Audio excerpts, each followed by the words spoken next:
আসসালামু আলাইকুম, welcome to my channel. সবাই কেমন আছো? আলহামদুলিল্লাহ, আমিও ভালো আছি তোমাদের দোয়ায়। আমার যে ভিডিওগুলো এগুলো সব আগের ভিডিও, যেগুলো আমি করে রেখেছি কিন্তু ছাড়া হয় নাই। তারপরে ভেবেছি যে আস্তে আস্তে ভিডিওগুলো ছাড়বো। তো ভিডিও অনেক জমা হয়ে গিয়েছে, বাট চেষ্টা করতেছি প্রতিদিন একটা করে ভিডিও এডিট করে দেন ভয়েস দিতে। হয় না, কি করব, অনেক কারণ আছে যে ভিডিও এডিট করতে ভালো লাগে না। তারপর যখন একটু সময় পাই ভিডিও এডিট করি আর তোমাদের সাথে শেয়ার করি। তো এটা হলো আমার নানির বাড়ির ভিডিও, যেগুলো নাকি আমি করে রেখেছিলাম বাট এডিট করা হয় নাই। নানির বাড়ির ভিডিও আরও আছে, আমি এডিট করে তোমাদের সাথে শেয়ার করব। যাই হোক, এখানে আমি কচু শাক রান্না করতেছি। আর গ্রামে কিন্তু কচু শাকগুলো টাটকা হয়, কারণ লাগানো হয় ওখান থেকে উঠে ডাইরেক্ট রান্না করা হয়।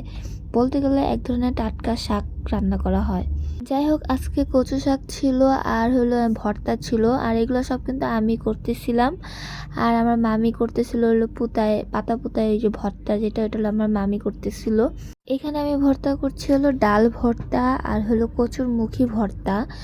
আর এখানে হচ্ছে হলো শুটকি ভর্তা আর হলো চিংড়ি মাছের শুটকি, চাপা শুটকি, এগুলো ভর্তা করা হচ্ছে।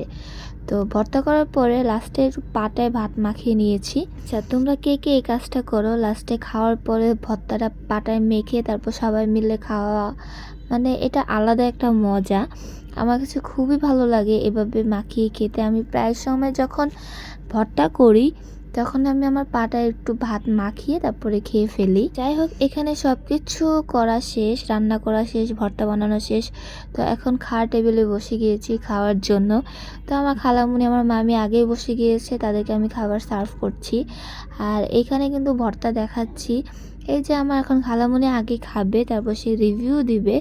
সে অবশ্যই মজা বলছে, কারণ ভর্তা কার না পছন্দ, তাই না? এই দেখেন ভর্তা দিচ্ছি আর এলো সে খাচ্ছে, কিন্তু সে শরম পাচ্ছে যে সে কি বলবে। যাই হোক, এখানে সবাই বসে গিয়েছে, তো আমিও বসবো, একটু পরে বসবো, সবাইকে দিয়ে তারপর আমি বসবো। সবাইকে দেওয়ার পরে এখন আমি বসে গিয়েছি আমার থাল নিয়ে, আর এখানে ভর্তাগুলো নিয়েছি। আর আমার ভাতের যে নলাগুলা সেগুলো কত বড় বড়।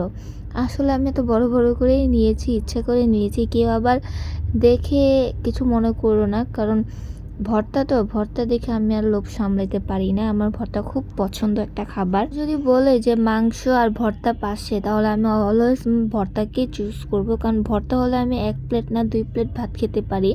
আর আমার কাছে ট্রাস্ট মি, এখানে প্রত্যেকটা ভর্তা আমার কাছে খুবই খুবই মজা লেগেছে। আমার পেটটা ভরে গেছে একদম বলতে গেলে। তোমরা কেউ নজর দিও না, তোমরা সবাই ভিডিওটা দেখে এনজয় করো আর সুন্দর সুন্দর কমেন্ট করে আমাকে জানাবা, হ্যাঁ? কারণ তোমরা যদি সুন্দর সুন্দর কমেন্ট করে জানাও তাহলে আমার ভিডিও দিতে ভালো লাগবে এবং তোমাদের সাথে শেয়ার করতেও ভালো লাগবে। আরেকটা কথা, তোমরা কে কোথা থেকে আমার ভিডিওটা দেখো তোমরা একটা কমেন্ট করে জানিয়ে দিবা যে তোমরা কে কোথা থেকে ভিডিও দেখতেছো। আর যারা ভিডিও দেখে কমেন্ট করো না তাদেরকে আমি কি বলবো, তোমরা একটু কমেন্ট করে দিবা, তাহলে আমি বুঝতে পারবো যে আমার ভিডিও তোমাদের কাছে দেখতে খুবই ভালো লাগে। তো আজকের ভিডিওটা আমার এই পর্যন্ত ছিল, আশা করি তোমাদের কাছে ভালো লাগছে। তো সবাই ভালো থাকো, সুস্থ থাকো, আর আমার জন্য বেশি বেশি করে দোয়া করবা। তো সবাইকে এই পর্যন্ত, আল্লাহ হাফেজ।